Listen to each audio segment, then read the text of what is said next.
Beverly Hills Cop follows Detective Axle Foley, played by Eddie Murphy, a rebellious Detroit cop who travels to Beverly Hills, California following the murder of his childhood best friend Mikey. He starts an investigation with his old friend Jenny. Did you say Jenny? I'll kill the bitch!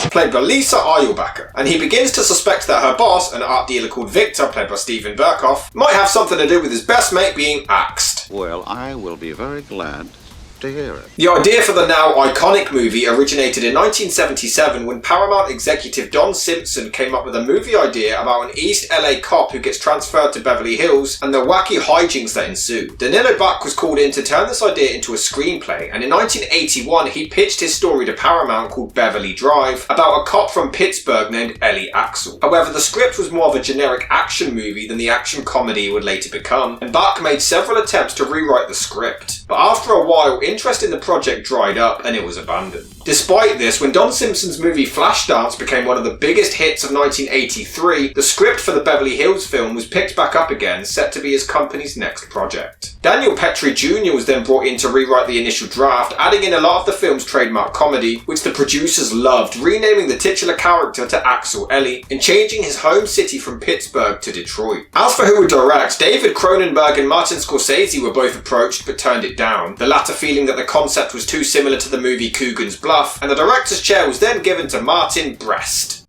It's not funny. It's not funny. There's nothing funny about the name Martin.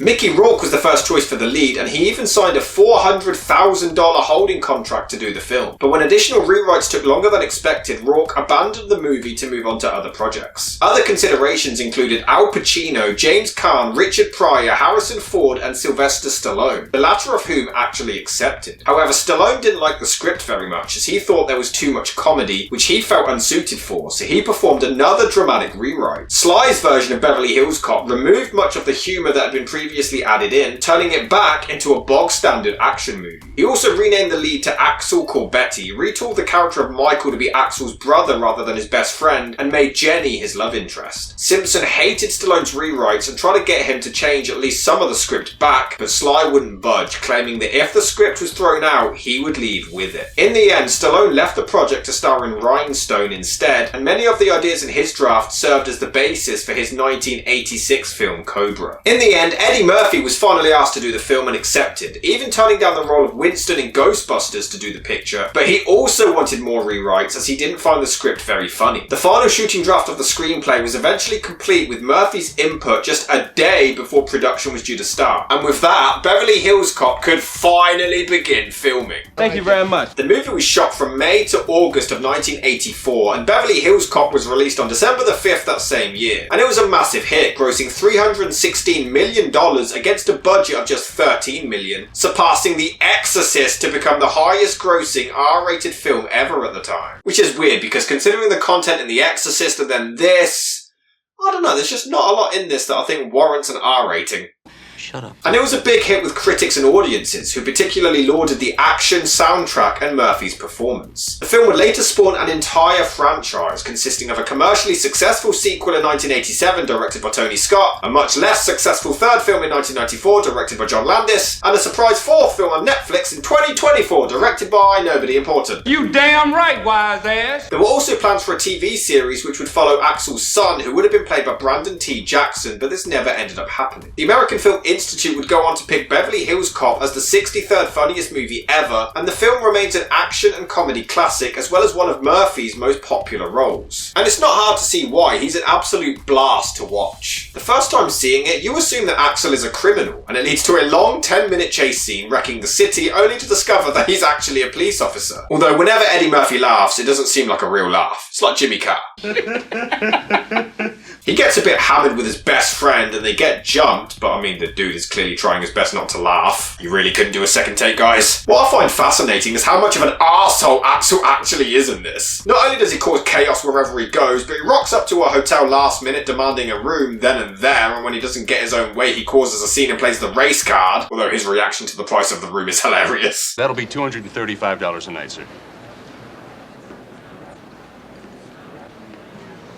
Fine. He barges into Jenny's boss's office like it's nothing. He sabotages the car of 2 police officers who are following him. He assaults the bad guy's henchman in public, even though this stunt double is obviously not Eddie Murphy. Why did he even need a stunt double for this? The other guy's doing the stunt. So? And he never faces any repercussions for any of his actions. I mean, granted, when he bursts into the office, he gets chucked out a perfectly good window for some reason, despite there being a door right there. Again, followed by another funny reaction. You guys are arresting me for getting thrown out of a window? And he does get arrested for having a gun, but they don't even check if he had a license to hold the gun. And for some reason, he never tells them that he's a cop. Why didn't you identify yourself as a police officer when you were arrested? Oh. But he never gets arrested or anything, no matter what crimes he commits and laws he breaks. They say that the charges were dropped, but why? It makes no sense. He gets away with everything. But despite being a bit of a knob, Murphy is just so damn charming that you don't really care. He's just a lot of fun to watch and incredibly charismatic. The film's soundtrack is very, very 80s, but it's a lot of fun. The cops aren't allowed to lose his tail, so he basically forces them to go to a strip club. And it's him who catches some criminals by pretending to be drunk. And then he takes the blame and paints the local cops as the heroes. As the movie progresses, he becomes a really likeable protagonist. And hey,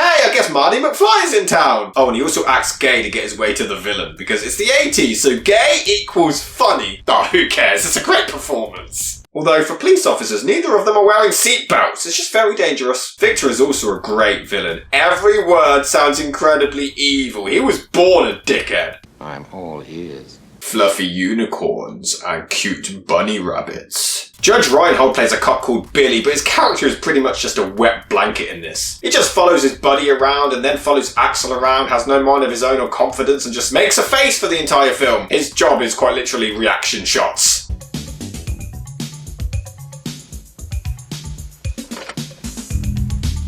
Release the hounds. I mean, it's Billy who ends up saving the day, but he seems completely shocked that he shot someone despite doing the exact same thing earlier in the film in the warehouse. Throughout the movie, the majority of the action scenes have music plastered over them, which aren't a bad thing, don't get me wrong, but in the third act, for the final shootout, it has no score, and it works really well. Oh. How the f*** did he miss him? He was right there! Oh, and it also turns out that the main villain, Maitland, isn't even the guy who killed Axel's friend, is this boring, one-dimensional, triangular-headed henchman. Ah, very good. To be fair, despite his antics, by the end of the movie, you do really like Axel and want him to survive. He has a lot of charm and personality. He really is the shining star of the film. Axel! Yeah, there is zero reason why he doesn't just shoot her now, or hasn't already shot her before this. And despite all of the numerous laws they broke, the lieutenant ends up removing the stick from his ass and letting them all slide to cover for Axel, which is a pretty cool moment. And he even gets his entire hotel bill paid for by the police. This character literally gets away with everything. He's the Black Ferris Bueller. Wait, no! Beverly Hills Cop is an absolute blast. It is so much fun. It's funny, it's action-packed, and it's carried by an insanely charming lead performance. It's no surprise that this catapulted Eddie Murphy to stardom, and it was certainly well deserved.